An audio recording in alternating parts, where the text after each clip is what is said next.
Every American has been robbed, not by a masked gunman, not by a hacker stealing your credit card, by the Federal Reserve. And the theft is so elegant, so perfectly disguised, that most people don't even know it happened. Since 2020, the Federal Reserve has created $12 trillion out of thin air. They didn't mine it, they didn't earn it, they didn't take it from a vault. They simply added zeros to a computer screen and called it money. And in doing so, they stole 40% of your savings, 40% of your purchasing power, 40% of everything you worked for. But here's what should terrify you. This isn't new. This is how every government in history has robbed its citizens when it runs out of money. The Roman Empire did it in 200 AD. Weimar Germany did it in 1923. Zimbabwe did it in 2008. And the mechanism is always the same. Print money, create inflation and transfer wealth from savers to debtors, from workers to asset owners, from the middle class to the elite. And the Federal Reserve has perfected this theft over 110 years. They've built a system where inflation isn't an accident or a mistake. It's the core function. It's how the system transfers wealth upward while making you believe your dollars are safe. This is the story of the greatest theft in human history, how it works, who profits, and why your savings will never recover. And once you see the mechanism, you'll understand why 12 trillion isn't the end. It's just the beginning. Before we look at how the Fed executed this theft, you need to understand what currency debasement actually does. Not in economic theory, but in practice. What it means when your money gets destroyed. Currency debasement starts invisible. You go to the grocery store and milk costs a little more. Gas costs a little more. Rent costs a little more. At first you think it's just bad luck or greedy corporations. You don't connect it to the money supply. You don't realize that every new dollar created makes every existing dollar worth less. But the mechanism is mathematical. If there are $100 in existence and each dollar can buy one apple, then apples cost $1. If the government creates 100 more dollars, but the number of apples stays the same, now $200 chase 100 apples. Apples now cost $2. The apples didn't change. Your work didn't change. But your purchasing power was cut in half. And here's the critical detail. The new money doesn't reach everyone equally. The government and banks get the new money first. They spend it at yesterday's prices. By the time it reaches workers and savers, prices have already risen. It's a wealth transfer from last to first, from bottom to top, from you to them. That's not theoretical. That's what happened to Rome, to Weimar Germany, to Zimbabwe, to Argentina, and it's happening right now in the United States. The only difference is the scale and the sophistication of the lie. Let's start with the first time a civilization discovered this trick and rode it all the way to collapse, Rome in the year 200 AD. This is the original blueprint for monetary theft. The Roman Empire in 200 AD was the richest civilization on Earth. They controlled the Mediterranean, North Africa, Britain, and the Middle East. Roman currency, the denarius, was accepted everywhere. It was a silver coin, pure and trusted. And that trust was the foundation of Roman power. But by 200 AD, Rome had a problem. The empire was expensive to maintain. Legions stationed on every border. Roads, aqueducts, and public works across 3 continents. And enemies everywhere. Parthians in the east, Germanic tribes in the north, constant rebellions. The military budget consumed half of Rome's revenue, and it still wasn't enough. Emperor Septimius Severus had a choice. Raise taxes and face revolt, cut military spending and lose territory, or find another way to pay. He found another way. Debase the currency. In 200 AD, the denarius was 90% silver. Severus ordered the mints to reduce silver content to 50%. The coin looked the same. It weighed the same. But half of it was base metal. And crucially, the emperor used the new debased coins to pay soldiers at face value. The soldiers thought they were getting the same pay, but they were getting half the real value. The government had stolen 50% of military wages without announcing a pay cut. That's the first stage of monetary theft. Reduce the real value while maintaining the face value. Make people believe nothing has changed. But debasement doesn't stop. It accelerates. By 250 AD, the denarius was only 5% silver. By 270 AD, it was barely 2%. By 300 AD, it wasn't silver at all, just copper with a silver wash. The currency had been destroyed over 100 years, slowly, systematically, coin by coin. And what happened to Rome? Prices exploded. In 200 AD, a measure of wheat cost half a denarius. By 300 AD, the same wheat cost 200 denarii, a 400 times increase. But wages didn't rise 400 times. Most people were paid in the new worthless coins. So ordinary Romans could afford less and less, while the wealthy, who owned land and assets, got richer. The asset owners didn't hold currency. They held real things: land, slaves, grain. When inflation hit, asset values rose with prices. A farm that was worth 10,000 denarii in 200 AD was worth 4 million denarii in 300 AD. Same farm, but priced in destroyed currency. The wealthy became incomprehensibly rich, while workers starved. Meanwhile, something even more destructive was happening to Roman society. The middle class, the backbone of the empire, was being destroyed. Small landowners, merchants, and craftsmen all held their wealth in currency. They saved denarii to buy property, to invest, to pass to their children. But as debasement accelerated, their savings evaporated. A merchant who saved 1,000 denarii in 200 AD found that by 250 AD, those 1,000 coins bought almost nothing. 50 years of savings wiped out, not by theft in the traditional sense, but by monetary manipulation. And here's what people don't understand about this. It wasn't incompetence. Roman emperors knew exactly what they were doing.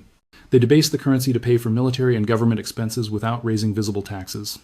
It was a hidden tax on everyone who held the currency, a theft so subtle that most people never understood who was robbing them. By 300 AD, trade inside the empire collapsed. No one trusted the currency. Barter replaced money, soldiers demanded payment in food, not coins. Tax collectors had to take goods instead of currency because currency was worthless.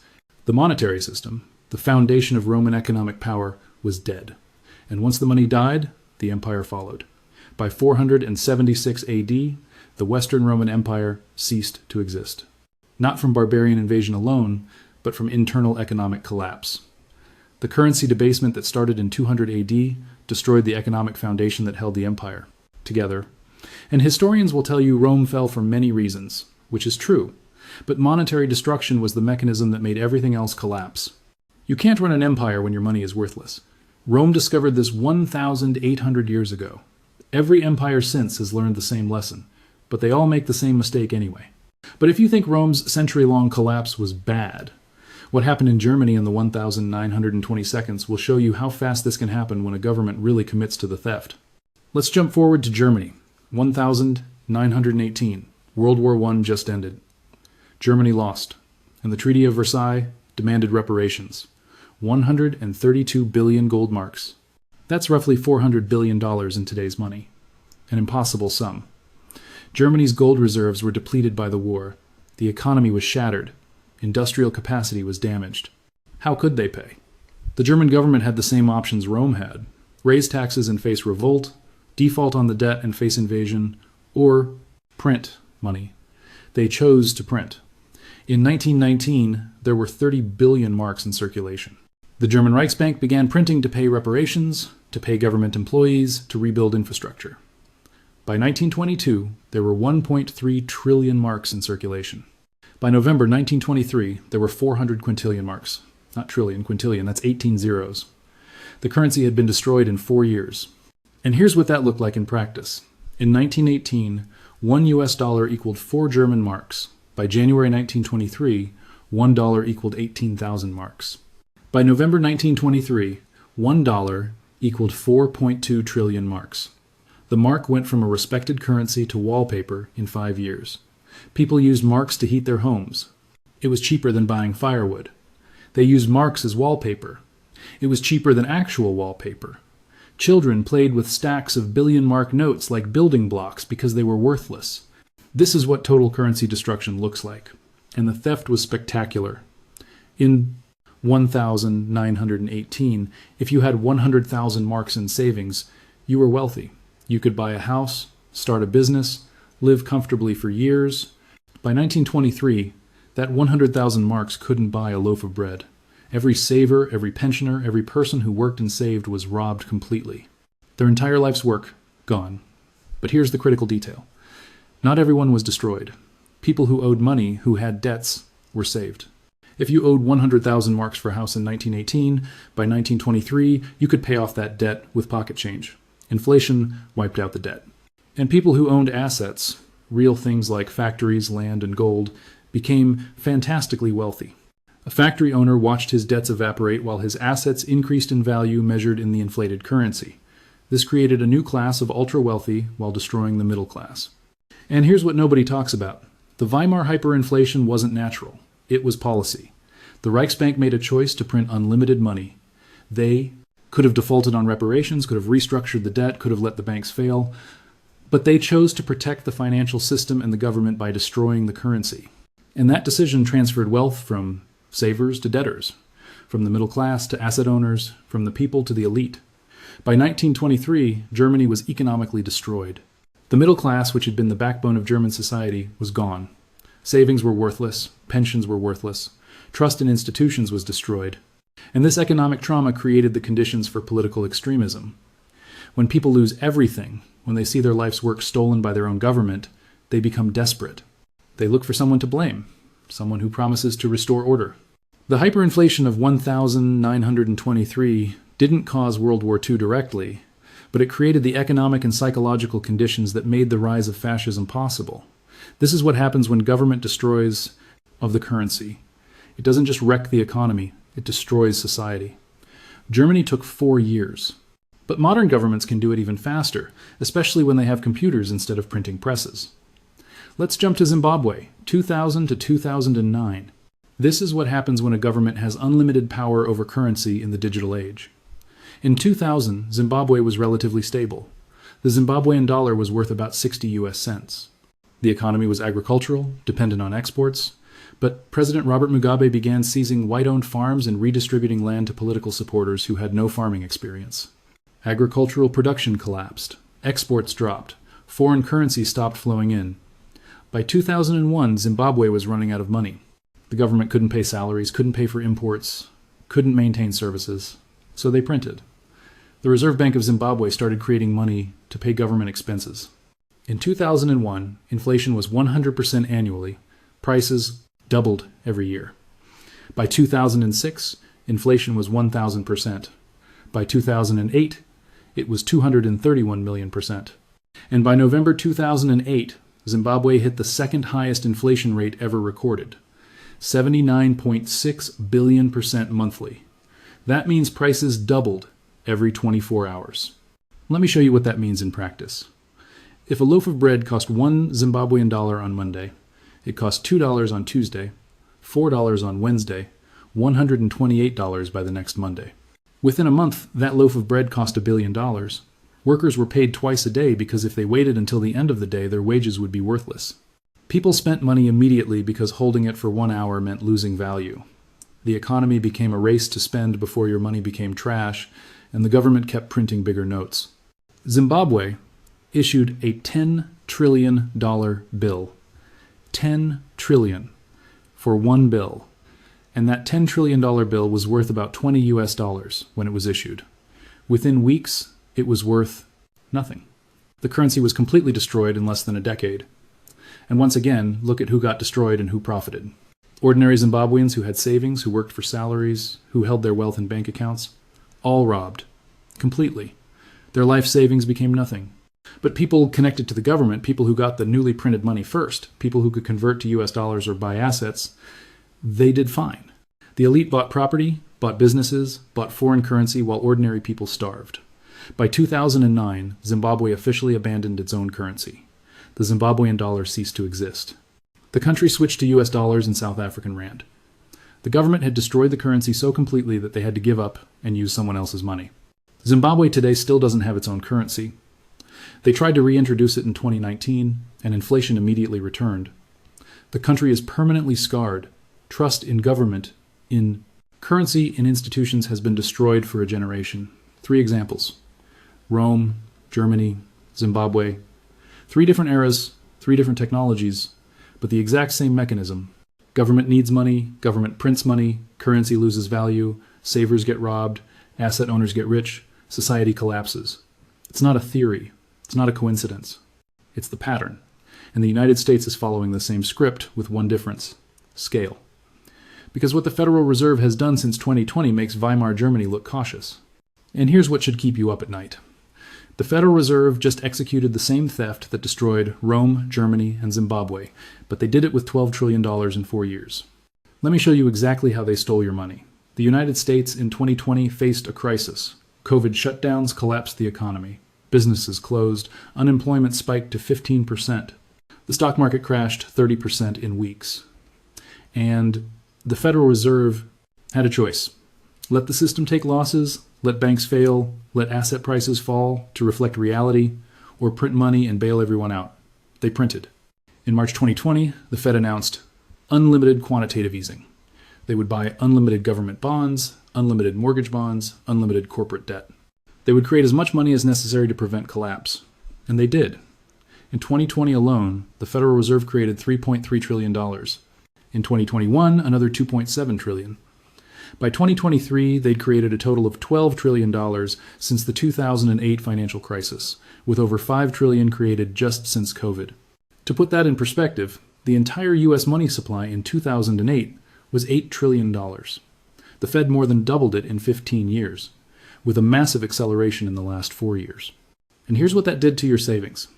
In 2020, if you had $100,000 in a savings account, what could it buy? A decent car cost $30,000. A down payment on a house in many cities was $60,000. You could live comfortably for 2 years on $100,000. Today, that same $100,000 buys 40% less. The car now costs $45,000. The down payment is $100,000. 2 years of living expenses cost $160,000. You didn't spend the money, it didn't disappear from your account, but its purchasing power was cut by 40%. You were robbed by the Federal Reserve through inflation. Just like Rome, just like Germany, just like Zimbabwe, except the Fed did it faster and at a larger scale than any of them. And just like every historical example, look at who got robbed and who profited. People with savings, people with salaries, people who held cash, destroyed, purchasing power cut by 40% in 4 years, but people with assets, they made fortunes. The stock market went from 23,000 inches March 2020 to 38,000 today. That's a 65% increase. Real estate prices nationally went up 45% from 2020 to 2024. Bitcoin went from $5,000 to $60,000.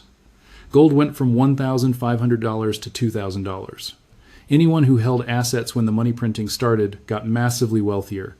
Anyone who held cash got robbed. And this isn't an accident. This is the designed function of inflation. Transfer wealth from savers to asset owners, from the middle class to the wealthy, from workers to capital. The Federal Reserve knows this. The economic textbooks explain this. It's called the Cantillon Effect, named after an 18th century economist who documented that new money benefits those who get it first. The Fed creates money. That money goes to banks and financial institutions first. They buy assets at current prices. Then the money flows into the economy, raising prices for everyone else. By the time workers see wage increases, prices have already risen, the wealth transfer is complete. But wait until you see what they're doing with interest rates. This is where the theft becomes even more obvious. The Federal Reserve controls interest rates. And by keeping rates at zero from 2008 to 2021, they destroyed savers. In 2000, a savings account paid 5% interest. If you had $100,000 saved, you earned $5,000 per year just from interest. You could live on that. Retirees did live on that. But from 2008 to 2021, the Fed kept rates at effectively zero. That same $100,000 earned maybe $500 per year. Meanwhile, inflation was 2 to 3% annually, officially, but real inflation on housing, healthcare, and education was much higher. So savers lost 2 to 3% per year in real purchasing power while earning almost nothing. Over 13 years, that $100,000 lost 30% of its value even before the COVID printing. This is theft. It's a transfer from savers to borrowers. From responsible people who saved to irresponsible people and institutions that borrowed. And the biggest borrower in America is the federal government. The U.S. government owes $36 trillion, and when the Fed keeps interest rates at zero, the government pays almost no interest on that debt. They borrow for free while your savings get destroyed. And here's the really disgusting part. The Federal Reserve is owned by the banks. It's not a government agency. It's a private banking cartel that was given monopoly control over the currency in 1913. The member banks own the regional Federal Reserve banks, and those banks benefit directly from Fed policy. When the Fed creates money, it buys bonds from banks at inflated prices. When the Fed keeps rates low, banks borrow cheap and lend expensive. The entire system is designed to extract wealth from savers and transfer it to the financial system. This isn't conspiracy. This is the documented structure of the Federal Reserve. and they just executed the largest wealth transfer in human history. $12 trillion created, 40% of purchasing power destroyed, trillions transferred from the middle class to asset owners. While you were told this was necessary to save the economy they saved was the stock market and the banks. Your savings, your purchasing power, that was the price. And now we get to the social breakdown. This is where it gets dark. When Rome debased the denarius, the middle class was destroyed. When Weimar Germany hyperinflated, the middle class was destroyed. When Zimbabwe printed unlimited currency, the middle class was destroyed. And right now in America, the middle class is being destroyed. Young people can't afford houses. Not because they're lazy or irresponsible, but because the Fed inflated asset prices 40% in 4 years while wages rose maybe 15%. The math doesn't work. A house that cost $300,000 in 2020 costs $450,000 today. But the salary that was $60,000 in 2020 is $70,000 today. The house became 50% more expensive relative to income. Home ownership rates for people under 35 are at historic lows. Not because the houses changed, but because the currency was destroyed. Retirees are getting destroyed too. People who saved their whole lives, who were told to save for retirement, who did everything right. Their savings buy 40% less than 4 years ago. A retiree with $500,000 in 2020 could generate maybe $15,000 per year in interest at low rates. Today, even with rates at 5%, that's $25,000 per year. But costs went up 40%, so they're not better off, they're worse off. Healthcare, food, housing, all more expensive. Meanwhile, Social Security cost of living adjustments don't keep up with real inflation. The government uses a manipulated CPI that understates real price increases. Retirees lose 2 to 3% per year in real terms forever. This is slow-motion theft of the elderly. And the desperation is everywhere. Credit card debt in America just hit $1.2 trillion, an all-time high. Not because Americans suddenly became irresponsible, but because they're using debt to maintain living standards that their wages can no longer support. When your rent goes up 30% and your salary goes up 10%, you either cut spending or borrow. People are borrowing. And that debt will destroy them when the next crisis hits. Auto loan defaults are rising. Student loan defaults are rising. Homelessness is rising in every major city. And this is with unemployment at 4% in a supposedly good economy. What happens when the economy turns? What happens when the next recession hits and unemployment spikes? The people who are barely holding on now will be destroyed. And here's what makes this time different. The speed. Rome debased over 100 years. Germany hyperinflated in 4 years. Zimbabwe took 8 years. The Federal Reserve destroyed 40% of purchasing power in 4 years, and they did it during peacetime, during a supposed economic recovery. The pattern is the same, but the acceleration is terrifying. Since 2020, we've printed faster than any period in American history, except actual wartime. We've created more money in 4 years than in the previous 100 years combined, and it's still happening. The Fed might have stopped QE officially, but the government is still running $2 trillion deficits. That's $2 trillion new dollars flooding the economy every year. The printing hasn't stopped. It's just coming from a different place. And inflation has not been fixed. It slowed from 9% to 3%, but that's still 3% per year destruction of purchasing power. Over 10 years at 3% inflation, you lose 26% of your money's value. Over 20 years, you lose 45%. The theft is ongoing. We're not at Zimbabwe levels yet. We're not at Weimar levels yet. But if you know what to look for, the early signs are already here. The cryptocurrency market explosion is people fleeing the dollar into alternative stores of value. Bitcoin exists because people don't trust central banks. The gold price hitting all-time highs is people fleeing the dollar. The rise of populist political movements on both left and right is economic desperation finding expression. When the middle class gets destroyed, when young people can't afford to start families, when retirees can't afford to live, they look for someone to blame and someone who promises to fix it. The social fabric is tearing, and monetary destruction is the underlying cause. Most people don't understand this. They don't connect their personal economic struggle to Federal Reserve policy. They don't realize that when the Fed prints $12 trillion, they're the ones paying for it through inflation. The theft is hidden, sophisticated, disguised as economic policy. But it's theft, nonetheless. 3 empires executed this theft and collapsed. The Federal Reserve executed it at the largest scale in human history. And we're supposed to believe this time is different. We're supposed to believe the Fed can print $12 trillion without consequences. We're supposed to believe your 40% loss in purchasing power is just bad luck. We're supposed to believe the massive wealth transfer from savers to asset owners is just how markets work. But it's not different. The mechanism is identical to Rome, to Weimar, to Zimbabwe. The technology changed, but the theft is the same. Currency debasement, inflation, wealth transfer upward, social breakdown. Each time, the people in power claimed it was necessary, temporary, under control. Each time, they were wrong. Each time, the currency was destroyed and society followed. We're telling ourselves the same lies right now. We're different because we have the world's reserve currency. That just means the theft can be larger and last longer before collapse. We're different because we have sophisticated monetary policy. That just means the theft is more sophisticated. We're different because America is special. That's what Rome thought. That's what every empire thought. But the pattern doesn't to care about exceptionalism. The pattern doesn't care about technology. The pattern doesn't care about economic sophistication. The pattern is mathematical. You cannot print unlimited money without destroying its value. You cannot inflate the currency without robbing savers. You cannot transfer wealth from the middle class to the elite without destroying society. Spain tried. Rome tried. Weimar tried. Zimbabwe tried. They all believed the rules didn't apply to them. They were wrong every single time. And the Federal Reserve is following the exact same path. Maybe we have 5 more years before the currency crisis hits. Maybe we have 10. Maybe we can print to 40 trillion or 50 trillion before the system breaks. Maybe the dollar's status as reserve currency buys us time. But the math says it's coming. The pattern says it's coming. And history, which has watched empires destroy their currencies the same way over and over, says we're about to learn the lesson the hard way. The 12 trillion was just the beginning.